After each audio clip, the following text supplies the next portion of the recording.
Welcome back to my channel. Today we study the anatomy of the musculoskeletal system, the key structures every coder needs to know. Let's make this simple, clear and coder friendly. The musculoskeletal system is basically your body's framework and movement machine. It's made of bones, joints, muscles, tendons and ligaments. The musculoskeletal system is the body's structure and movement engine. So, what this system does, it gives your body shape, it lets you move, it protects organs, it makes heat, that is, muscles warm you up when they work, and it stores minerals and makes blood cells. Bones are like tiny factories. Next, let us learn the bone structure. Bones have layers. First is compact bone, that is the stronger outer shell. Next is spongy bone, that is lighter, airy inside. And there is red marrow, which makes blood cells, and yellow marrow, which stores fat. Next, types of bones. This is very important. First is long bones, like rods, for example, femur and humerus.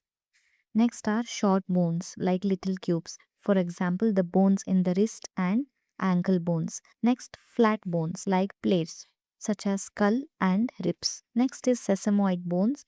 These are tiny bones inside tendons. Example patella, they reduce friction. I have given the function in front of every bone. Okay. Next is irregular bones. These are complex, varied shapes. Example vertebrae, sacrum. These give protection and flexibility. Make a note of all this. Next, let us study common fractures. This is very important for ICD coding. First, closed fracture. Bone breaks but skin stays intact. A break in the bone that does not cause any opening or wound in the skin. So this is closed fracture. Next is compound fracture. Bone breaks and pierces the skin. Next is comminuted fracture. Bone shatters into several pieces. Next, transverse fracture. There is a break that cuts straight across the bone's shaft at a right angle to its length. So there is a straight horizontal break across the bone. This is transverse fracture. Next is green stick fracture. Bone bends and cracks. This is common in kids. Next, spiral fracture. Bone twists apart. Next, Cole's fracture. Break in the wrist. That is distal radius. Next is compression fracture. A collapse or crushing of a vertebra, typically caused by intense pressure or stress. Next is epiphyseal fracture, break at the growth plate. It is seen in kids and teens. Okay. Next, let us study divisions of the skeletal system. The human skeleton is divided into two parts. One is axial skeleton, another is appendicular skeleton.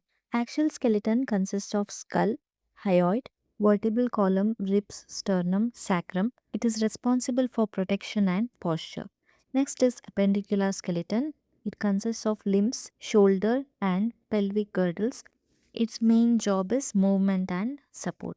Next, types of joints. Synarthrosis. This is for no movement, such as skull sutures. Next, amphiarthrosis for slight movement such as spine. And next is diarthrosis or synovial joints, which is for free movement such as the shoulder or knee. Let us learn about common joint movements. First is flexion and extension. Flexion means bending, extension means to straighten. That is decreasing and increasing the joint angle. Flexion is decreasing the joint angle, extension is increasing the joint angle. Next is abduction versus adduction. Abduction refers to away from and adduction refers to towards the midline. Next is rotation, that is turning around an axis. Next, pronation, it is for forearm or hand rotation, that is palm down, and supination refers to palm up. Next, types of muscles. First is skeletal muscle. It gives voluntary control and it has striated appearance. This is the muscle which is attached to your bones, the ones you use to move. Next is smooth muscle. This muscle is present inside your organs. It looks smooth, there are no stripes. It is found in stomach, intestines, bladder, blood vessels and lungs. It moves food, controls blood pressure, helps you breathe, all without thinking. Next is cardiac muscle, that is also involuntary control. It has striated appearance. It is only present in the heart. Remember, skeletal muscle is voluntary. For example, movement of bones. Smooth muscle is involuntary. It is found in organs. Cardiac muscle is involuntary, only found in the heart. Next, let us learn common pathologies in the musculoskeletal system. First is fracture. We already studied fractures. It can be closed or open, displaced or non-displaced, and vary by pattern. And coding requires knowing the exact bone part, laterality, and the fracture type. Next is arthritis. Osteoarthritis is degenerative wear and tear. Rheumatoid arthritis is autoimmune and systemic. Remember this. Next is strains and sprains. Strain is injury to the muscle or tendon, and sprain is injury to a ligament. Make a note of this. And ligaments link bone to bone. Tendons connects muscle to bone. They may ask this question in the anatomy section. What is the function of ligaments and tendons? Next is osteoporosis. That is low bone density that increases fracture risk. Alright everyone, these questions come directly from what we just studied in the anatomy of the musculoskeletal system. Before I explain each one, pause for a moment and try to solve them on your own. First question. The axial skeleton primarily functions to protect which of the following structures?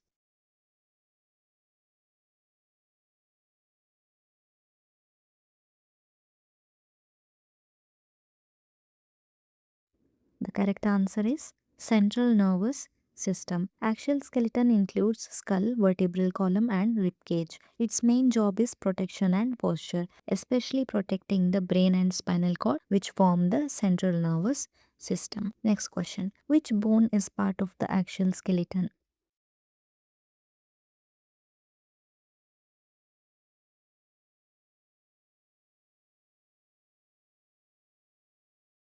We already studied this. The correct answer is hyoid bone. Hyoid bone is a small bone in the neck. Make a note of this. Axial skeleton includes bones along the center line of the body such as skull, vertebral column, ribs, sternum, sacrum and hyoid bone. Next question. The appendicular skeleton includes which of the following?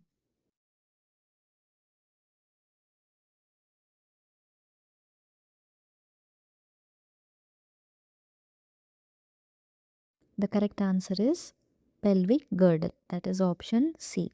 The appendicular skeleton includes arms, legs, shoulder girdle and pelvic girdle. Its main job is movement and support. Other options, that is vertebral column, rib cage and sternum, belong to axial skeleton. The question is asking about appendicular skeleton, so the right answer is option C. Next question. Which structure connects the upper limbs to the axial skeleton?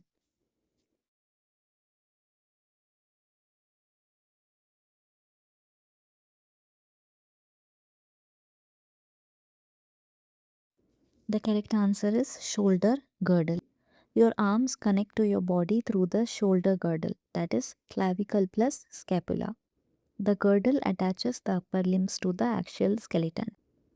Remember, pelvic girdle connects lower limbs, not the upper ones. Next question. The primary function of the appendicular skeleton is?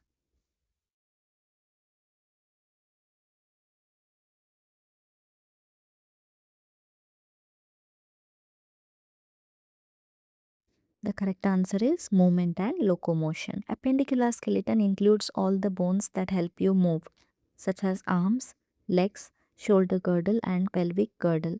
Its main job is movement, while the axial skeleton focuses on protection and posture. That's your quick look at musculoskeletal anatomy for coders. Understanding these structures makes everything else easier: injuries, conditions, and documentations. See you in the next lesson.